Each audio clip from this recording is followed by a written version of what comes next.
Okay, hello everyone. It's a great honor and pleasure to welcome Professor Carsten Calberg. Professor Carsten, he graduated University in Berlin, then he did postdoc in Basel in Roche working on vitamin D. Overall, he has more than 30 years of experience working on vitamin D.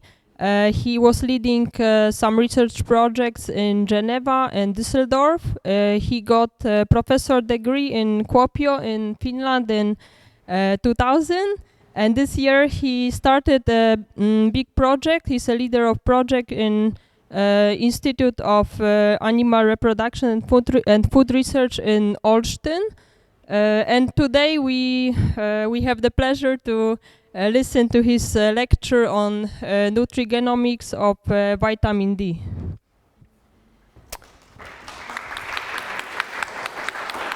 Yeah. Can you hear me without a microphone? Okay, then I have not an extra thing in my hand. So, thank you, Marianne, for the invitation here. I'm happy to have again a lecture room. This is like a fish needs water and I need a lecture room. Yeah? So, what I will talk about, and you can read it already since a couple of minutes, are three things that I'm fundamentally convinced of, and that is, of course, the importance of vitamin D. If you don't take vitamin D yet, I hope I can convince you within this hour or so.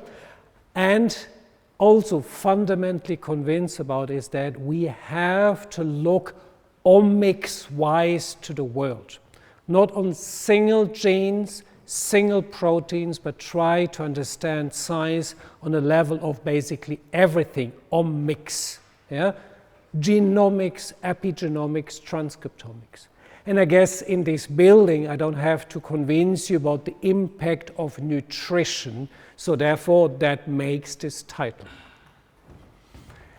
So, as Mariana already said, I'm working since more than 30 years on vitamin D.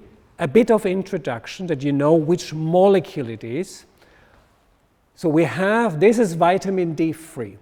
This is the stuff you can buy at drugstores or supermarket, and you should take it in winter time. Depending on your weight, I would recommend 50 microgram to 100 microgram. Okay, so we take it by supplementation or by diet, but diet, if you don't eat fatty fish very often, and it's quite an expensive salmon, probably you're not getting enough vitamin D, and also the milk is not really fortified. So basically in wintertime we have to take this molecule by our diet. But we can in principle make this molecule ourselves in our skin, but we have to expose our skin to sufficient sunlight. There has to be sufficient UVB in there. Of course, you should not get a sunburn. This is something to avoid, but basically the strength of the sun, which can give you a sunburn, is enough or is good to make vitamin D. I mean, in winter, even if you're outside, you don't get a sunburn. That means you don't make vitamin D. Therefore, you need to take it in supplementation. And the precursor for that, I will come to the very end to that to explain a bit something about history, but history of us humans in Europe. And therefore you have to remind the precursor of vitamin D is also a precursor to cholesterol. And cholesterol you probably taught it in many different lectures, and you know it's an important food component as well. But we can make cholesterol as well as we can make vitamin D if we have UV. But vitamin D, this molecule itself, is biologically inert. It doesn't do anything. Yeah? The only thing what needs to be done is this molecule has to get activated. It has a hydroxy group already here. It has to get another one there. And if it had altogether 3 hydroxy group, it can stably bind in a protein called the vitamin D receptor. And this protein is like a light switch. So if your finger's touching a light switch, it's like as if the biological active form of vitamin D, 125 dihydroxy vitamin D, so the active form of vitamin D, as if this would switch on light, and then you have more or less light in the room. But if we're looking on one gene, one switch, okay? But our body is made of 20,000 different genes. So you can imagine we need quite many different switches to coordinate the action of vitamin D. So what basically it says is that vitamin D via this metabolite can switch on and off genes. And there we already coming closer to what is the meaning of nutrigenomics. Vitamin D is a micronutrient.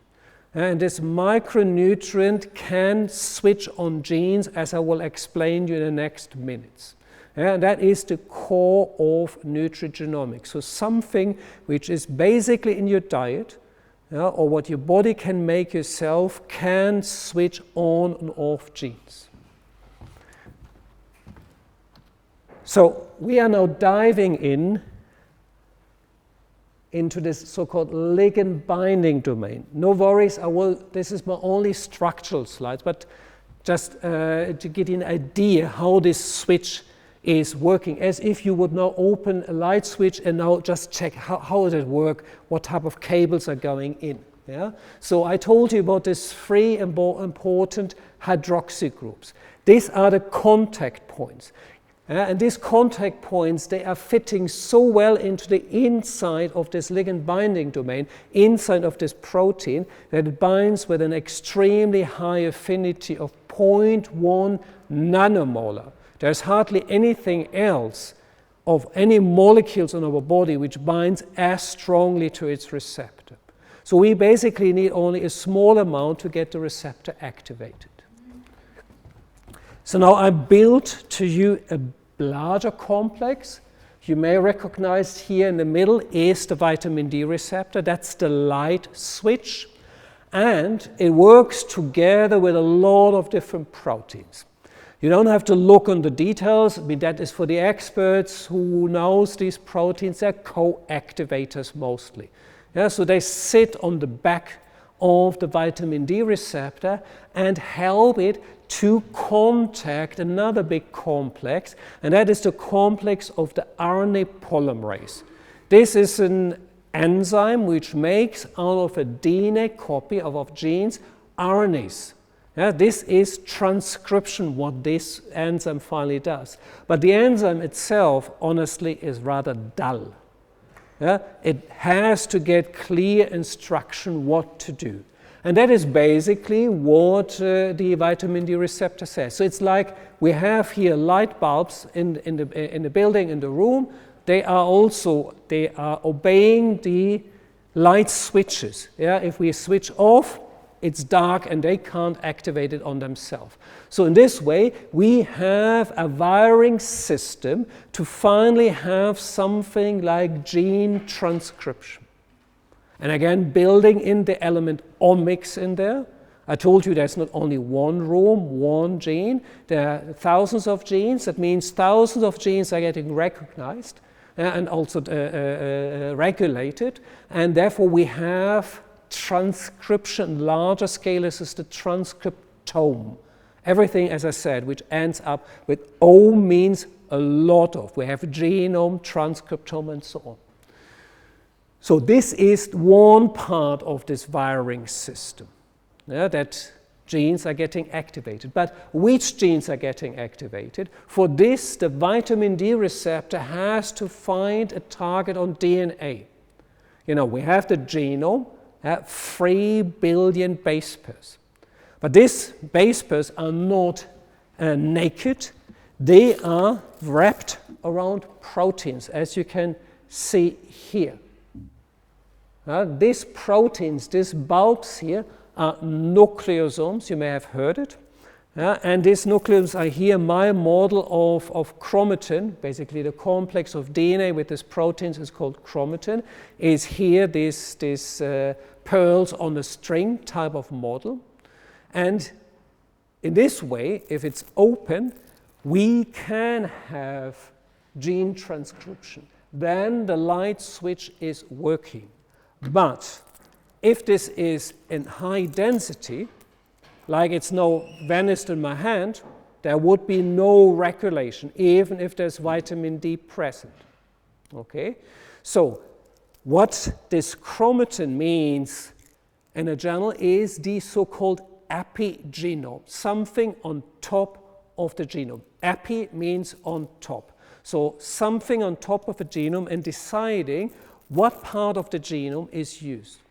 You have to get the idea roughly of a book of life, 1,000 pages or more. And somebody accidentally put some honey or any other gluey stuff on it. And you say, oof, yeah, I can't open my book. I can only open maybe 10% of the pages.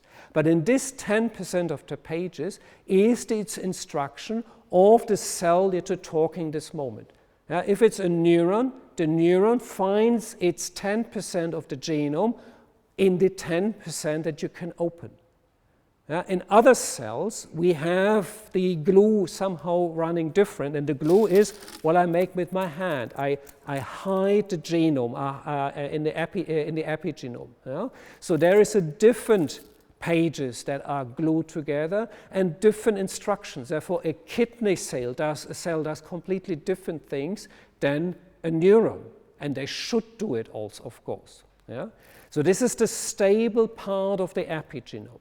This happens during embryogenesis in the first weeks of life. Therefore, all females who plan to get children, you know, the very first weeks of life are so important because the very most decisions are taken that all the tissues of the baby are made in the right way.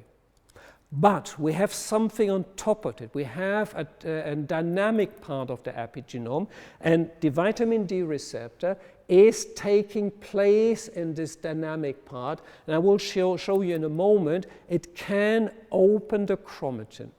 It can change the epigenome.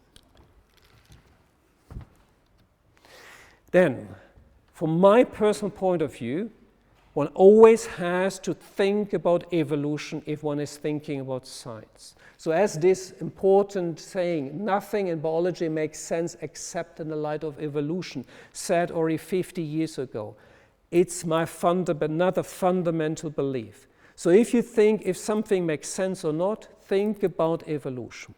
So what is evolution of vitamin D? This vitamin D receptor occurred about 550 million years ago, quite a long time ago, where species looked like these fishes or fish-like animals. At that time, we had just an innate immune system, and the adaptive immune system was just in a way to develop.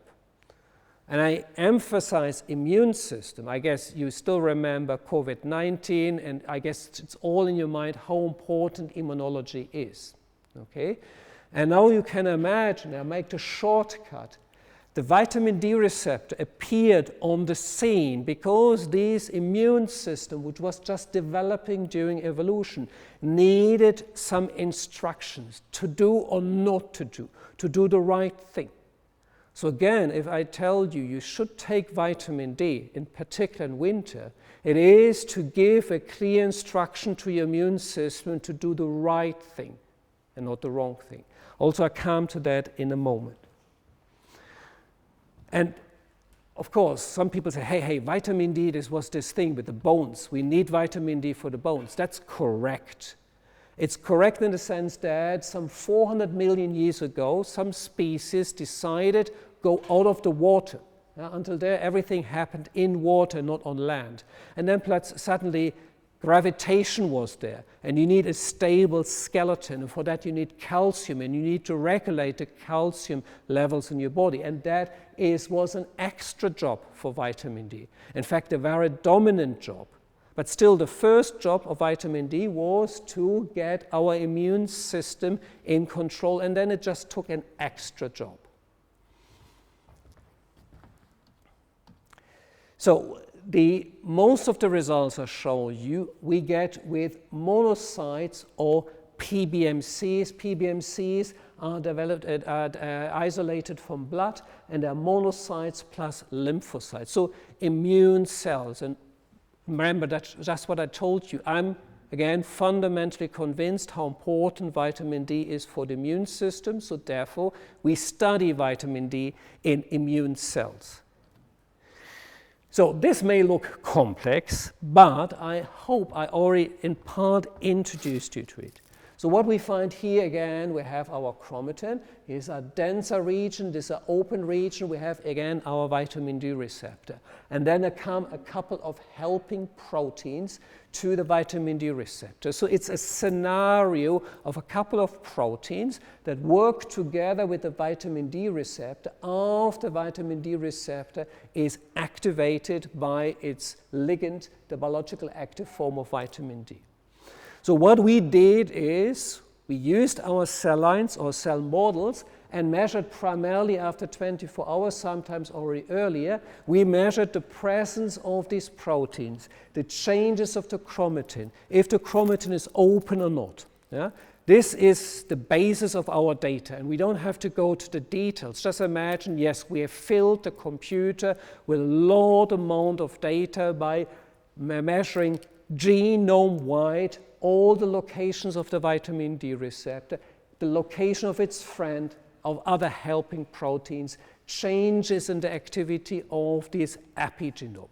So this we measured all consistently in the same model. And now, how does this look? Now, you have to read these pictures. And I know it's a bit complex, but try your best to get through it. It's always, the first line is without vitamin D, second with vitamin D. If we're looking on a first green line, we have a certain region of the genome. In fact, the region close to the transcription start site where the so-called FBP1 gene, it's a gene important for gluconeogenesis. This metabolic enzyme, in fact, is 50-fold activated by vitamin D in this monocyte, so very strongly. And this, the chromatin around this gene, here's where the transcription starts, where the polymerase sits, is clearly activated. Compare the first line to the second one. So hardly anything, and suddenly you have these free green mountains. And interestingly, also here you suddenly get a lot of green mountains. And the only difference is you gave to the cells for 24 hours vitamin D. So suddenly chromatin gets active. It's like as if I have first everything together and I relieve it. Yeah? Suddenly the chromatin was visible, at least in the area where it's green. Similar is for this brownish signal here. This is specific for the transcription start site, so where the polymerase is starting its job. In fact, the polymerase goes in this direction. And the blue one is another measure for open chromatin. So you see here also a clear increase of the mountains, clear increase also here. So what is this area here? Yeah? This area, and sorry, I'm missing here now. No, sorry, it's my perspective. So, and now what is happening here? We have the vitamin D receptor in context with the transcription start site, as very schematically indicated here. But we have the vitamin D receptor here indicated with these peaks, with these small mountains, also that position. This is a so-called enhancer. Enhancers are basically the places where transcription factors, like the vitamin D receptor is a transcription factor, where they like to bind. So we have the vitamin D receptor binding here. Here is the polymerase, yeah? And then they do looping and kind of kiss each other. Yeah? And this contact here lets the polymerase start to go and does the transcription. So what comes out after the so-called epigenome change, and only because we have vitamin D present, nothing else. That's the only difference. We add to the cells vitamin D and we have a change of the epigenome. So you see it in one example gene, and please take my word that this happens in hundreds of other regions a very similar way. So we have with vitamin D, if you take a vitamin D pill, It's not only, as I said, good for your immune system, but what is behind there, the mechanism is it opens the chromatin in particular immune cells. It kind of educates the immune cells. I come also to that in a moment. So, another important point with all this gene regulation stuff, and sorry that I torture you with that, yeah, it's from my point of view really the key of an understanding. Our genome is like 2,000 of these rooms here, yeah? And each room is kind of a loop, or the loop is called TAD. This is a topological associated domain. And each TAD has a couple of genes. We have 20,000 genes, maybe 2,000 rooms. You can say roughly 10 genes per room. And in some of these rooms, there is the vitamin D receptor. That means these rooms are regulated by vitamin D, but others not. So in this way, we can distinguish which genes are responding to vitamin D. I can't say, and of course it's not true, that all genes respond to vitamin D. It's a subset, and in each cell type a different set of a couple of hundred genes which respond to vitamin D. So if we take all these cells together, we have more, maybe even 2,000 genes which are in principle able to respond to vitamin D. But if you have one given tissue, for example, the monocytes, we have rather a couple of hundred, 200, 300, 400 genes which are responding. And that means not all of these rooms here have the vitamin D receptor. And that's another aspect, this different organization of the rooms of the epigenome. Why do I emphasize so much the epigenome? With vitamin D, we have a master example that our epigenome can be changed. And the epigenome is basically representing our lifestyle. So if some of us like to do physical activity, great. You change the epigenome of your muscle cells, and not only of the muscle, but probably also many other metabolic organs like liver, adipose tissue, and so on. The opposite, somebody just likes to stay on the sofa and eat chips. Yeah? You know, it's not really good, sometimes it's fun, yeah? But you program the epigenome in a different way. Yeah? And this is just due to lifestyle decision. I told you on one side, during embryogenesis, very important, first 3 weeks, general decision which tissues we make, but then we have it in our own hands what we do with the epigenome. And the nutrition is one part of our lifestyle, physical activity, how well we sleep, how much stress we have, all that is our lifestyle. And it is changing the epigenome in a very similar way as I try to bring it over with this principal example, vitamin D. So I'm not saying vitamin D is regulating everything. It is a master example of showing us what is the potential of changing the epigenome so that we have a very effective programming of our genes. And I guess you all want to get as old as possible and as healthy staying when you're old. So your health span should get as long as possible. So not running into type 2 diabetes, into atherosclerosis, into cancer, colon cancer. Yeah? Many or the very most of the diseases I just mentioned are preventable by the appropriate lifestyle. And I translate it to the point by the correct programming of the epigenome. So if you have the correct programming of the epigenome, these are the smaller loops, these are larger loops, this is the changes of the epigenome I just tried to explain. Yeah? They are controlling very many genes in a lot of different functions. And the function is either energy metabolism, I mentioned already FBP1 gene, innate or adaptive immunity, but also cellular growth and differentiation, and of course for vitamin D also this calcium homeostasis.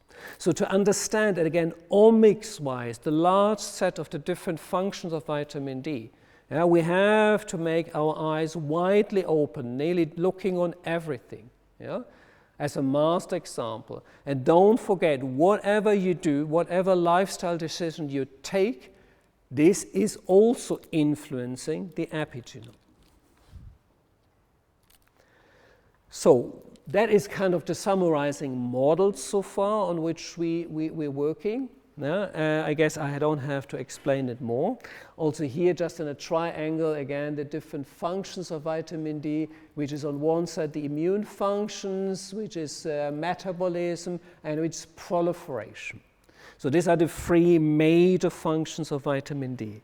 But now I want to prepare you for another topic, first with kind of in vitro data and then going to real in vivo data, that we are all kind of personal in the response to vitamin D.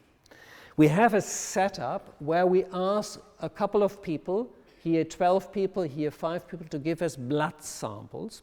From the blood we isolate this PBMC, so this monocytes and lymphocytes, and do, in this case, outside of the body, some assays. We do treatment of these cells with vitamin D.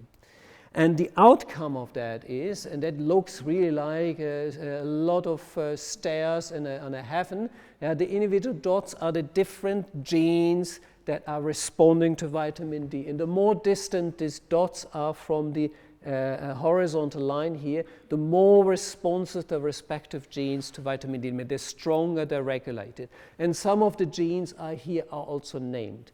The same genes that are named, they're here named, also here listed. And now on the basis of 12 different individuals that we tested in this cohort, we have 12 individual dots. Or in fact, you see the counting here, sometimes only less, because not all the individuals, not in all of the individuals, the genes were responding. For example, that CYP24, we missed in 1 of 12 people. It simply was not responding. Or other genes only in 6 of 12. That means there is a personal response of the blood cells from these individuals to vitamin D. So if you thought, okay, we all take the same vitamin D and we're responding the same way, no. Look on yourself, you all look different. Yeah? We are having different hair color, different eye color, and so on.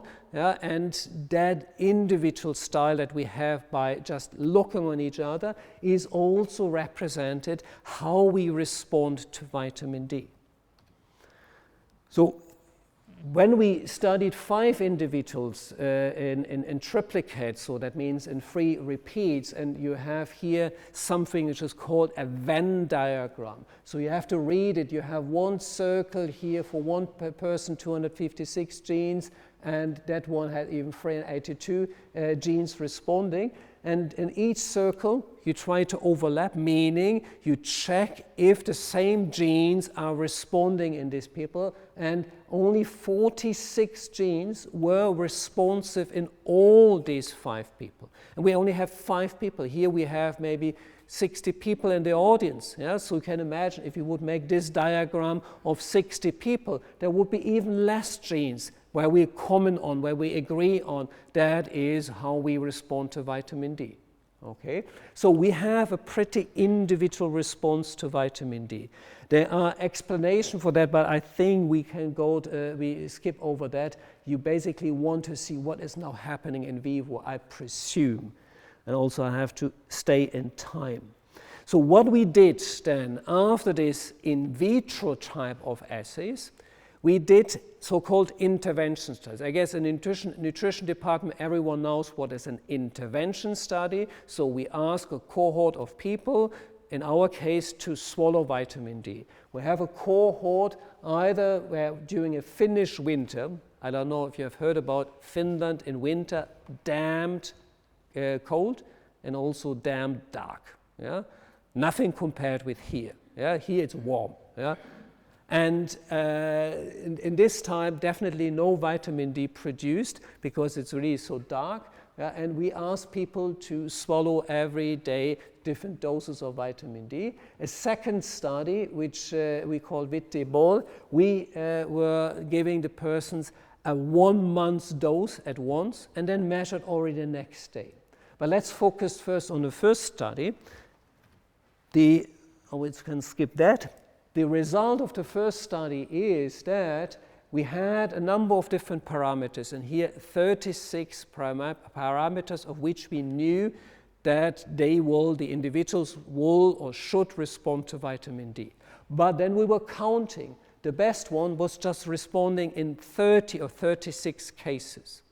Yeah? You just had seen before a few minutes, we are not all responding to vitamin D the same way, so kind of the best 30 in 36, but the worst only 10 in 36. So we could rank this 71 participant of the study by the responsiveness of vitamin D. We had about 25% of them, 1 in 4, which were not well responding to vitamin D. We call them low responders. On the other side, we have another 25% or so, which we call high responders, and the rest was here in the middle as mid responders. So when we again talking about supplementation, how much vitamin D we should take. There's Paweł Pludowski sitting there, the Polish expert for vitamin D, supplementation. And I guess we get to the same conclusion. In Poland, there is too less vitamin D taken. At least the average recommendation. The average recommendation may be good for the high responders, but the low responders are kind of forgotten. So these people, and you don't know, we are 60 people here, so 15 of us statistically are low responders. Whom of us is a low responder? We can do the test. This is quite expensive and takes an effort, but we could also take all the amount of vitamin D that the low responders should take. Vitamin D doesn't harm us, at least not to a certain level that we take. I said up to 100 microgram, 4,000 international units should be fine, and that should be also fine for the low responders. So we repeated that with young people. So we say, hey, this was elderly people, that was not my thing, but this is the same experiment, or principle, the same experiment, same result, that 25% of the people, even if you're young and healthy, are low responders. So need higher doses of vitamin D than the standard recommendation. So as a summary of that, again, the scheme as you have seen it here, we have, of course, and I will show you a little bit, transcriptome, epigenome data of these people. But the main point for carry away is that we can segregate, we can distinguish people in high, mid, and low responders. And according to your so-called vitamin D response index, so how well or how worse you are responding to vitamin D, you have either, if you're well responding, all the benefit, the clinical benefit on your bones, on your muscle strength, on the immune system, and hopefully keeping cancer away. But if you are having a too low intake of vitamin D and you're a low responder, then you don't have the benefit of vitamin D.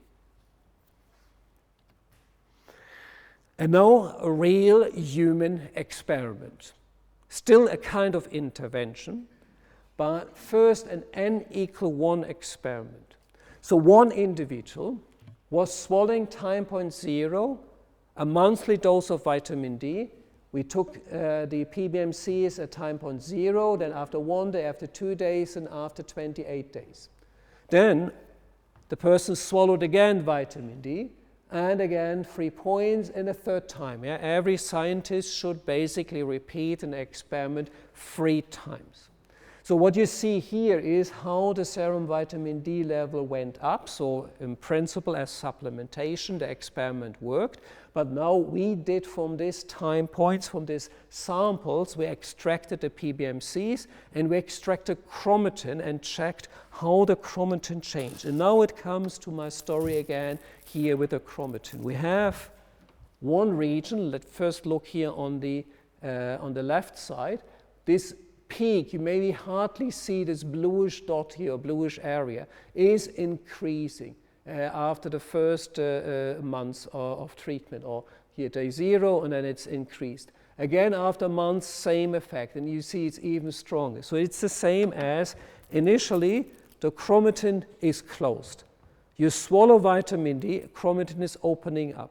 Yeah? And what you see, this is happening inside a human being. No in vitro cell culture. Just ask somebody, please swallow a monthly dose of vitamin D, give us before blood, and then 1 day, 2 days later, blood, and from the blood we see this on the chromatin. So again, this is a small area. Second example, here we have altogether 800 examples of these regions where in a real safe human experiment, chromatin was opening up. So if you had said, okay, he was talking about in vitro experiment before, this is all shitty artifacts. This is a human experiment, safe human experiment, and you see the same type of chromatin opening, okay?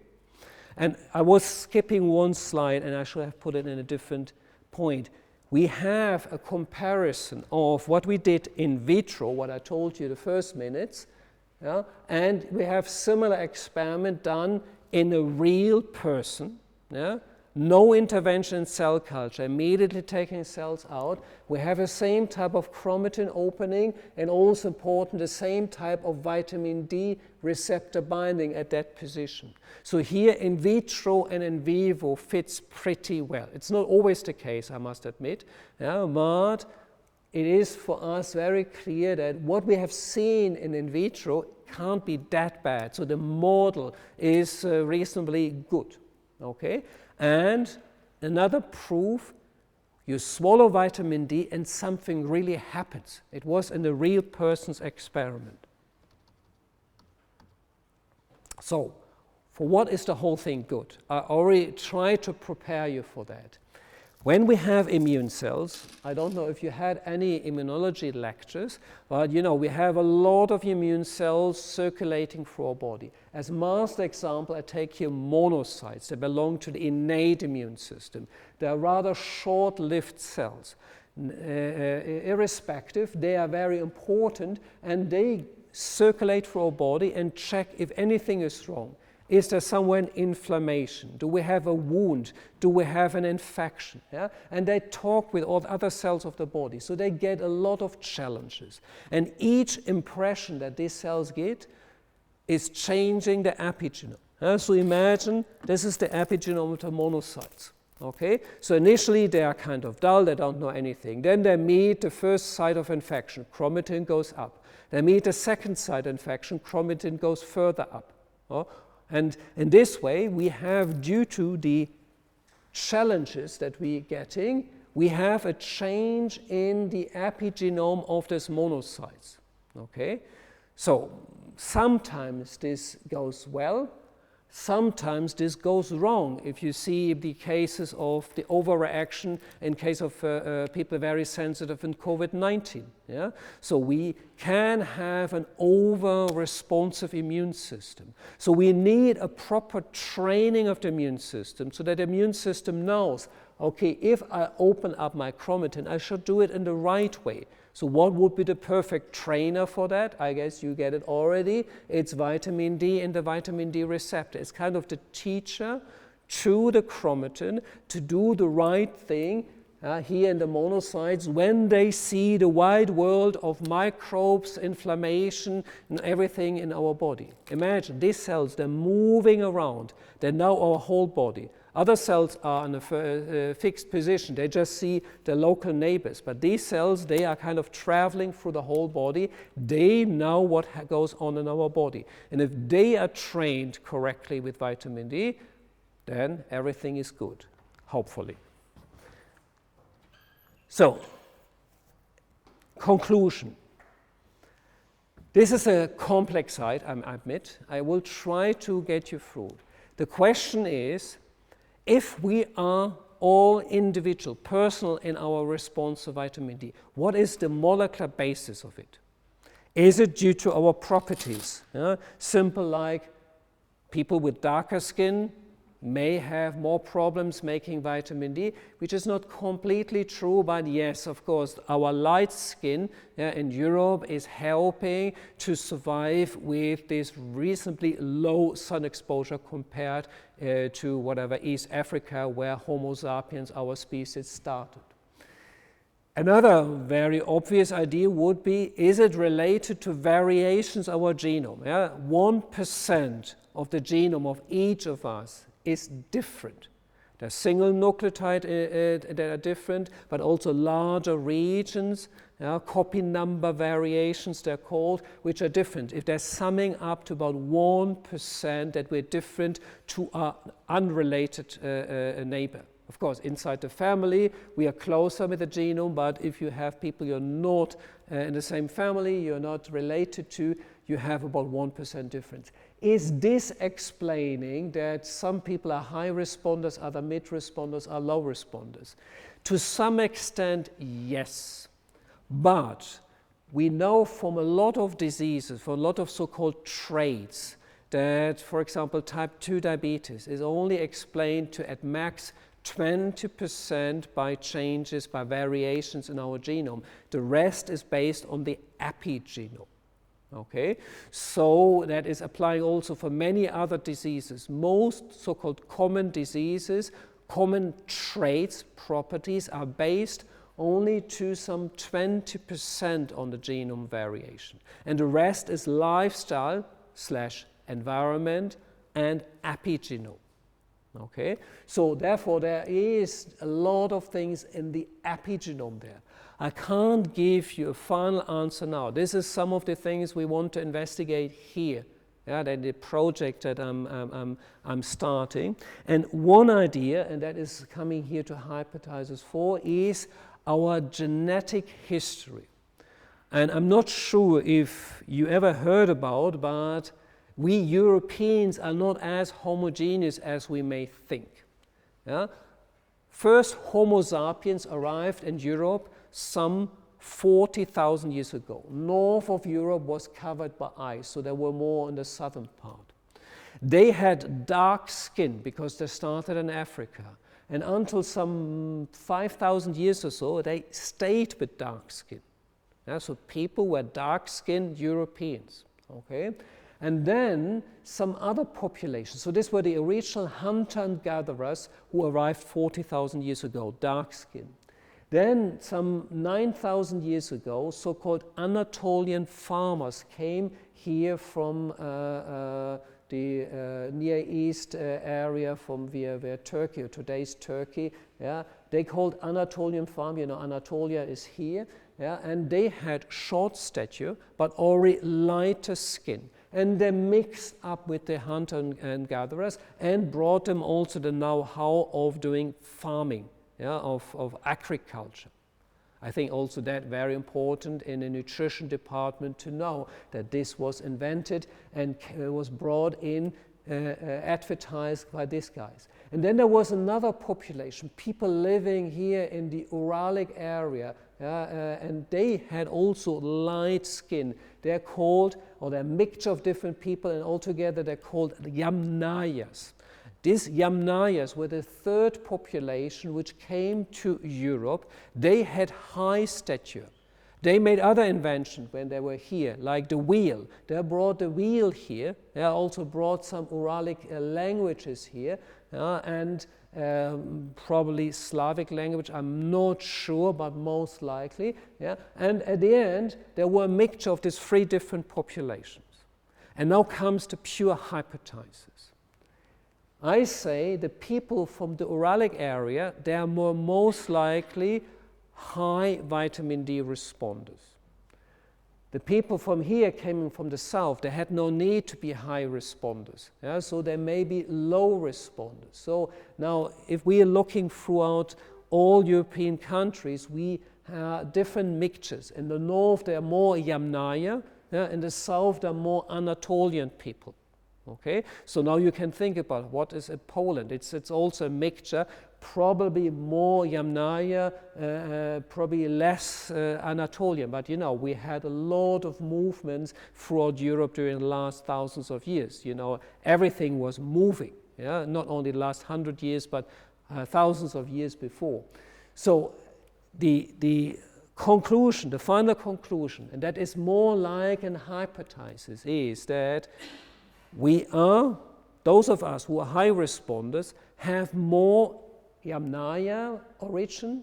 Those who are low responders have more Anatolian farmer type of origin, yeah? And the European hunter and gatherers may be in between.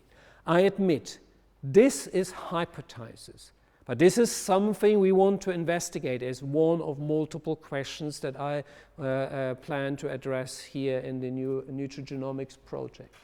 Okay? And you get a slight idea of what we are interested in. Okay, here just two pictures in comparison. You can think about what you like more. This is what I was exposed in summer, 22 years long. It's in Finland, midnight sun, so whole day no darkness in summer, but you may imagine more the winter, yeah, then it's inverse.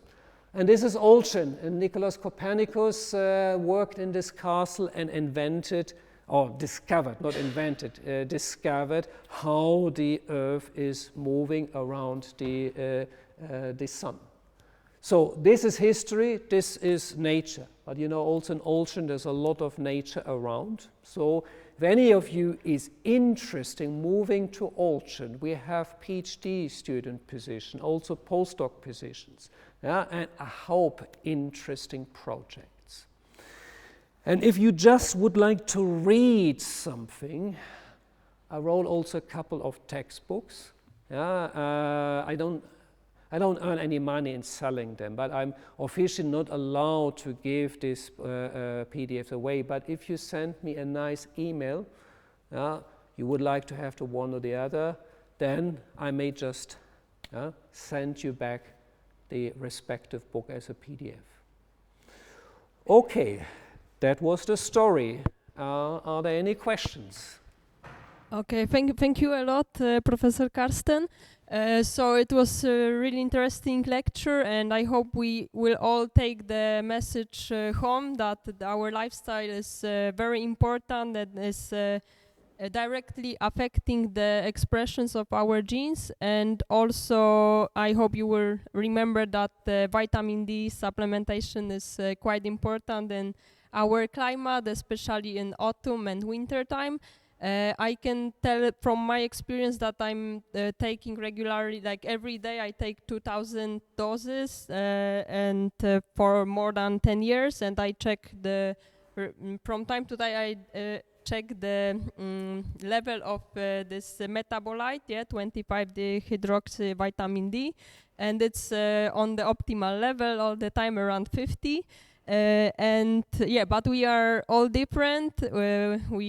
So that's also why now it's important that research goes in the direction to study genome to know our individual needs, because we all react differently, as we could also nicely see based on the Carsten lecture. So thank you a lot, and now I hope you will have some questions or comments. So just tell me, I will give you the microphone, yeah? Okay, the first question.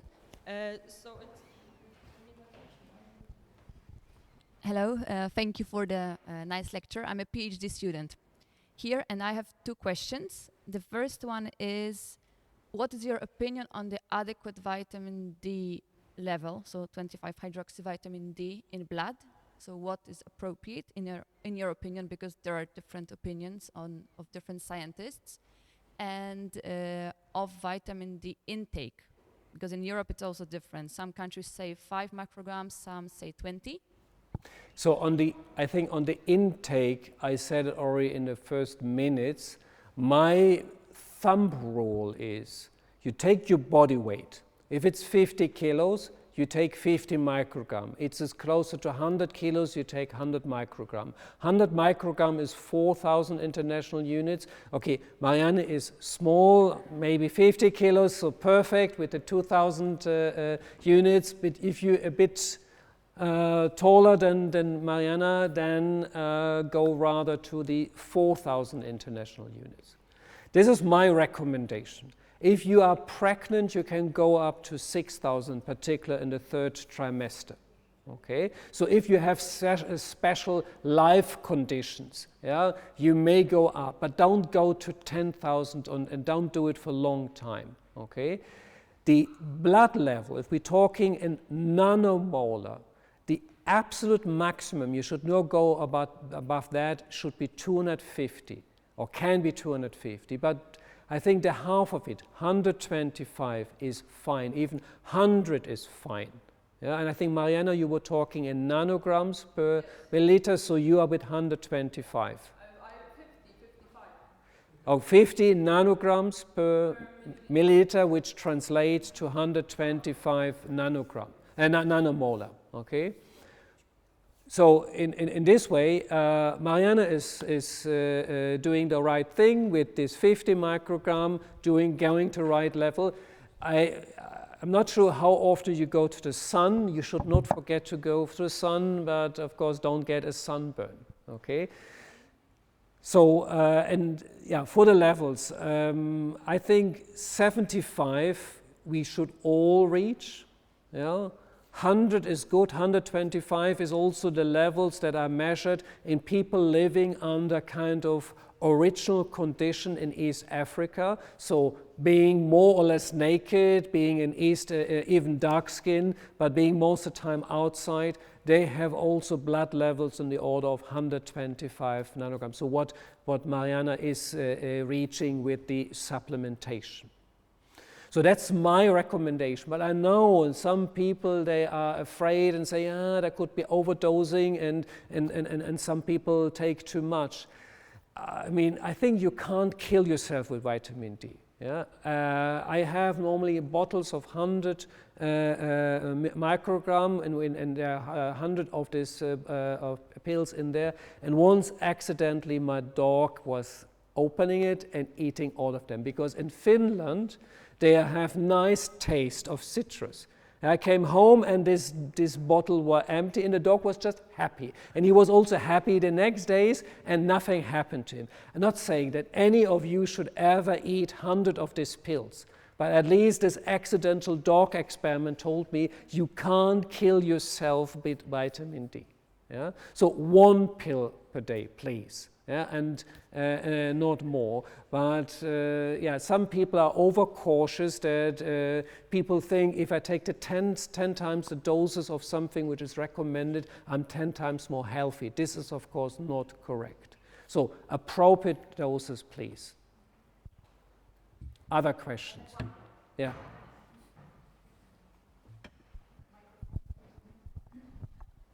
Do you agree that measuring 25 hydroxy vitamin D levels is the best to assess vitamin D status? Because I have also heard that it might not be the best metabolite to check.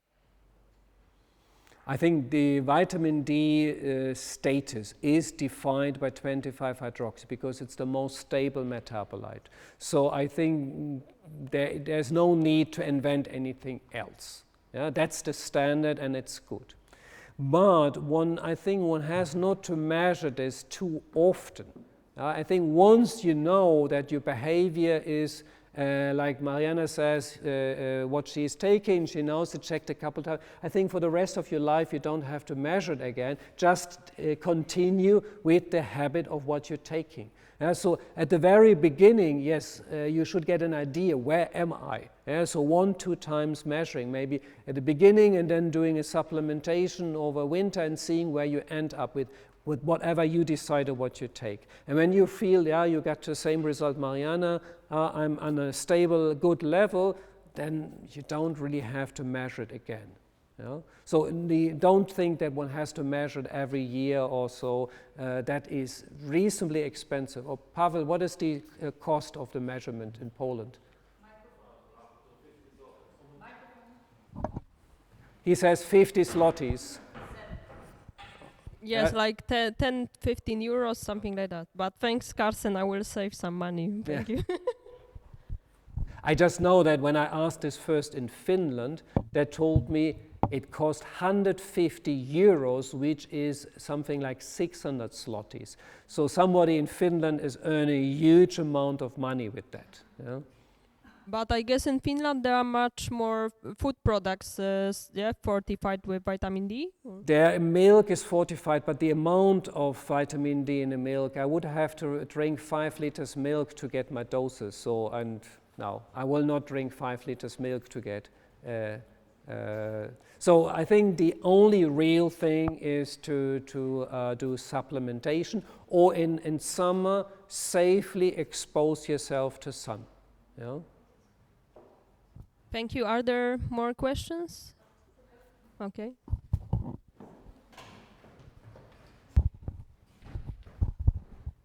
I would like to, I don't know if it works. I would like to ask you if there is some special recommendation for people with autoimmune diseases. They should take higher amount of vitamin D or not? Say it again, for whom? For? With autoimmune diseases. Like multiple sclerosis? Like, for example, Hashimoto. Not really. I think if they are reaching, like Mariana, this level of 125, that is fine. Yeah? I'm not sure if you're addressing something like there is the so-called Coimbra protocol. These are people using huge amount, multiple sclerosis patients, using huge amount of vitamin D.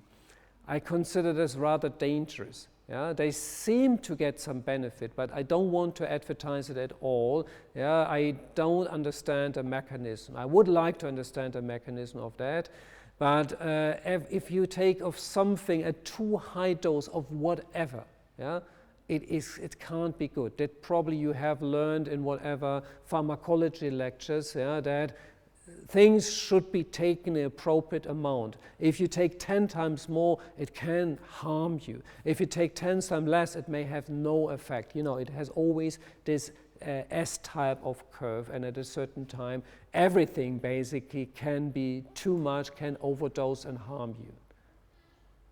So not more than 4,000 units, and just in pregnancy, because then you're 2.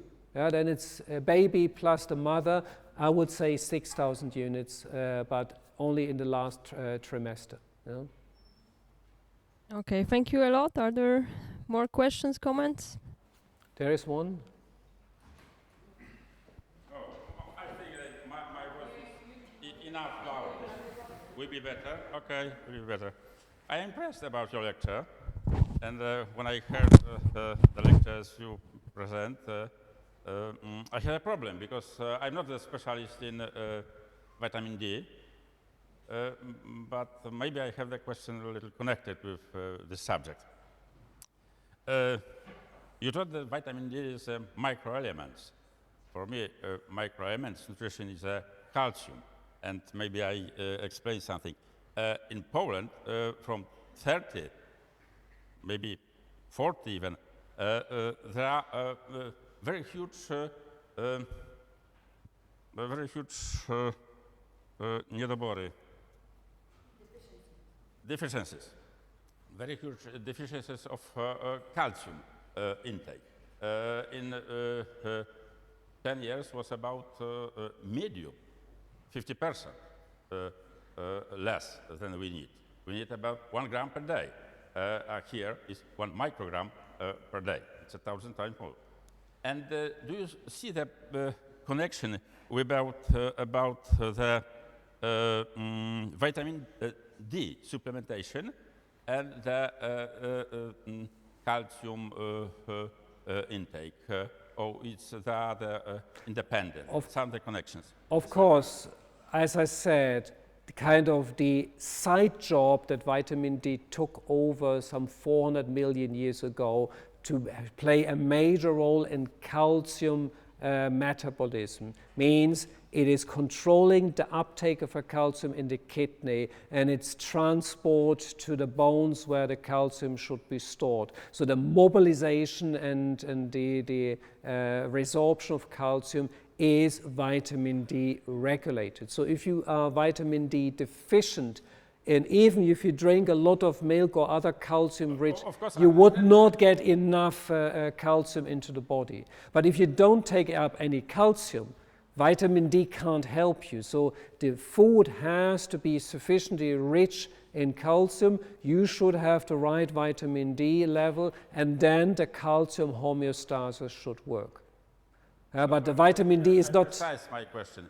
If there are so less calcium, if you add more vitamin D, the situation will be better or no?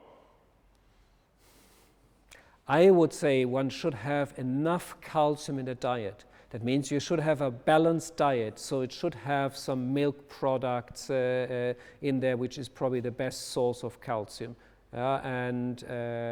But it's not just helping taking more vitamin D to resorb a little traces of calcium. So balanced diet. Also here, as I said before, the right amounts is important in our diet, in our supplementation. And maybe next question. The common opinion is that the reason of the coronary heart disease is the cholesterol. And do you think that the cholesterol is the cause or rather symptom of coronary heart disease? Because the cause of the fever is not the temperature. The temperature is on the symptoms. In my opinion, the cause of coronary heart disease is rather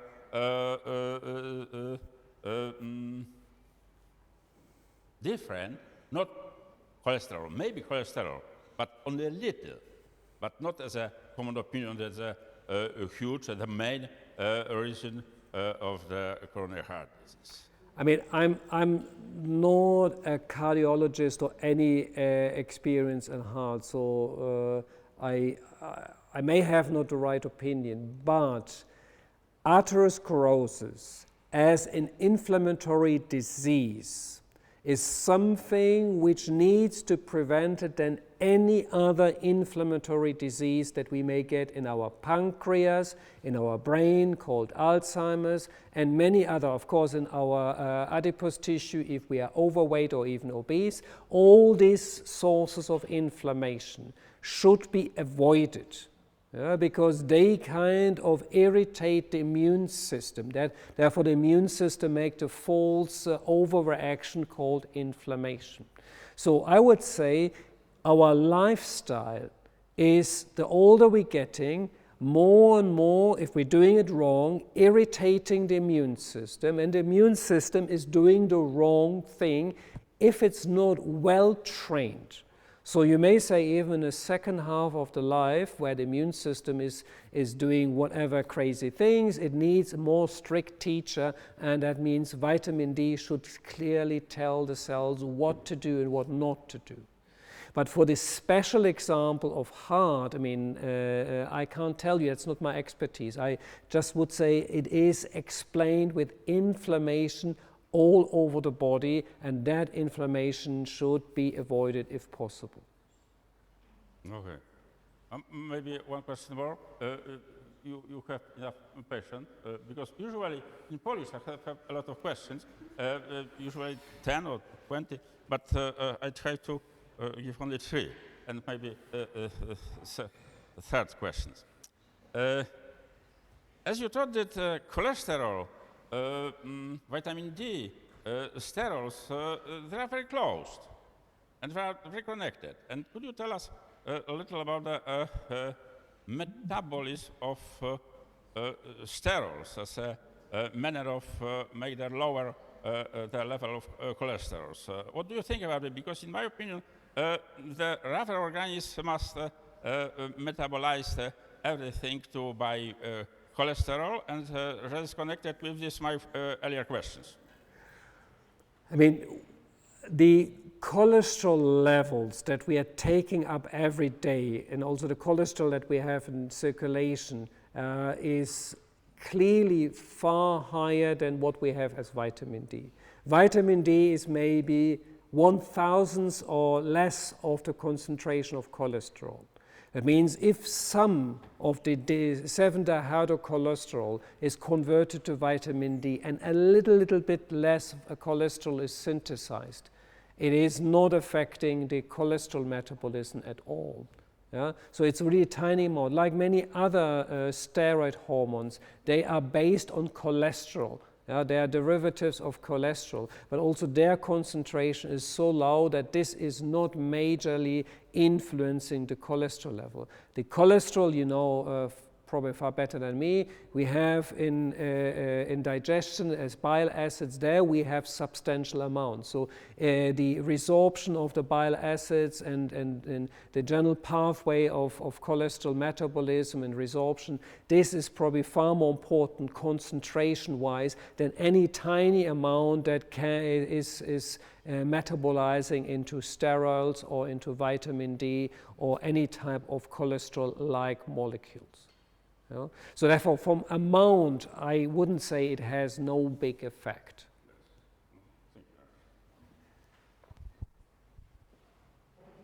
Okay, so as the time is finishing, I would no like... question from students? Oh, students. Are you all afraid of me? Oh, yeah, okay, here. there is one.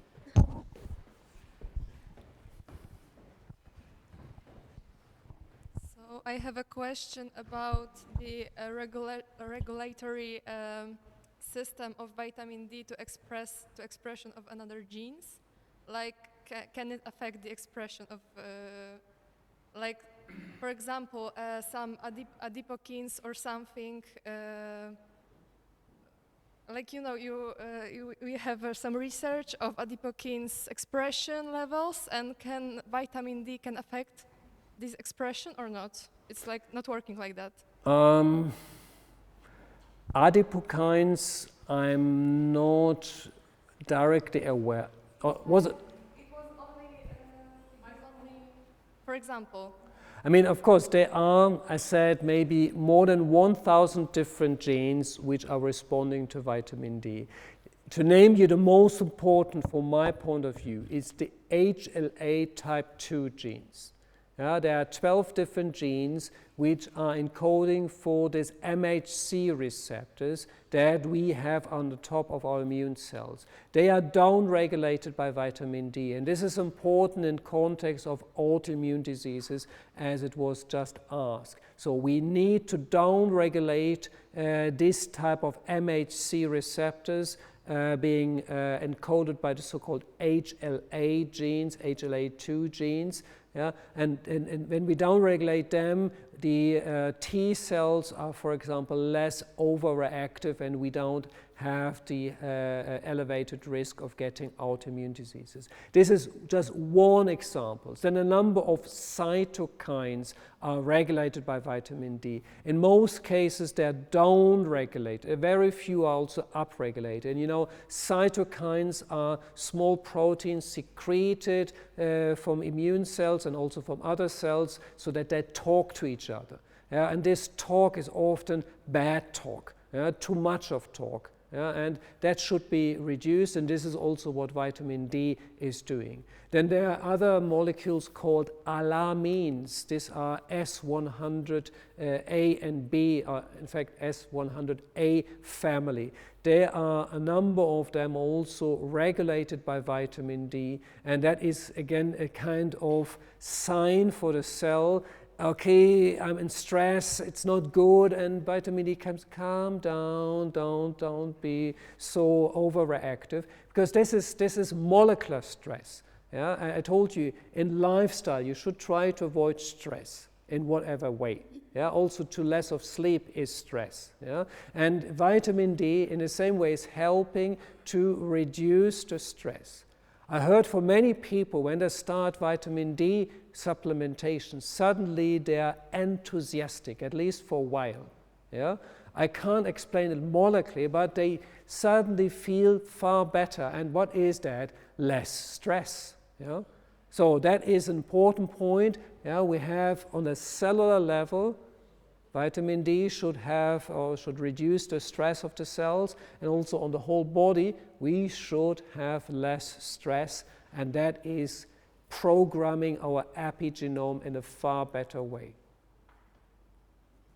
Okay, thank you a lot. So, but the really last one.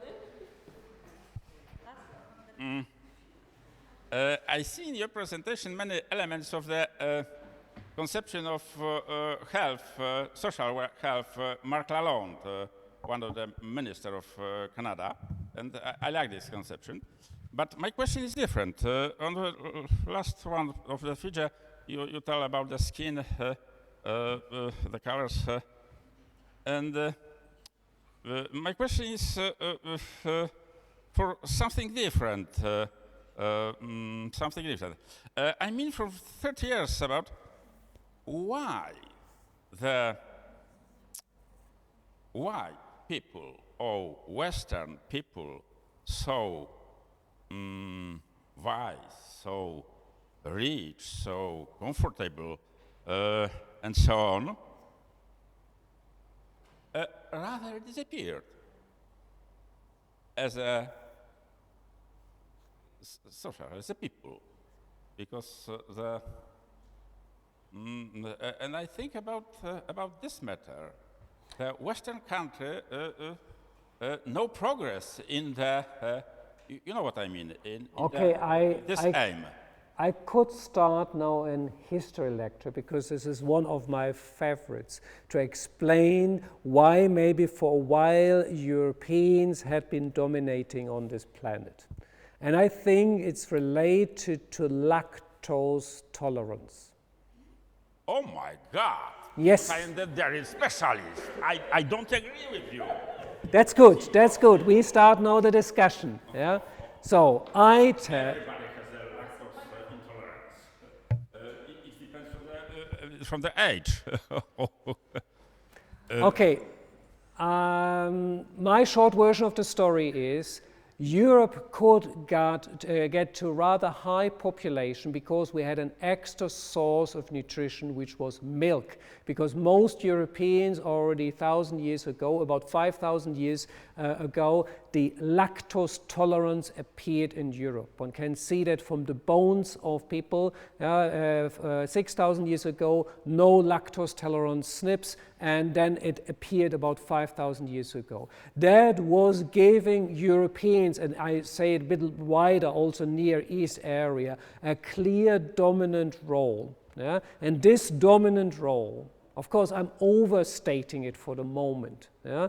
But this dominant role gave us Europeans for a while quite some strength, yeah? And finally also moved to the Americas, colonizing the Americas, Africa, even go to Asia. Yeah? So all this kind of strength came from an extra nutritional source which led to population grow larger. This population was big enough to survive a number of pandemias, yeah? So all this Black Death type of thing. But these people who survived it, they had a better functional immune system. They went to the Americas. Yeah? So we were that many people in Europe that we could even afford that half of them were dying from the plague. Yeah? And then these kind of immune survivors went to the rest of the world, unfortunately infected the rest of the world. The Indians were dying in Central America after the Spaniards arrived. I mean, that is a short version of where I would like to give you far more arguments, but you have a clear link between nutrition, immunity, and human history, and it ended up with a certain European dominance which shifted now, fortunately or unfortunately, to the US. Okay, I can't agree with you because you thought this factor is so strong.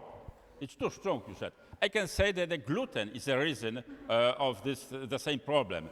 And the book With Belly makes a huge career. And the gluten also is a danger.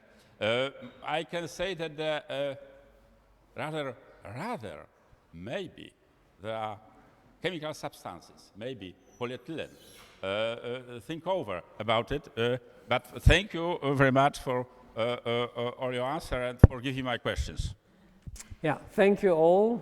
Thank you a lot. It was a great pleasure and honor to Welcome, Professor Carsten Calberg at Warsaw University of Life Sciences. Thank you, everyone, for attending, and hope to see you on another lecture soon. And take vitamin D in winter. Yes, take vitamin D.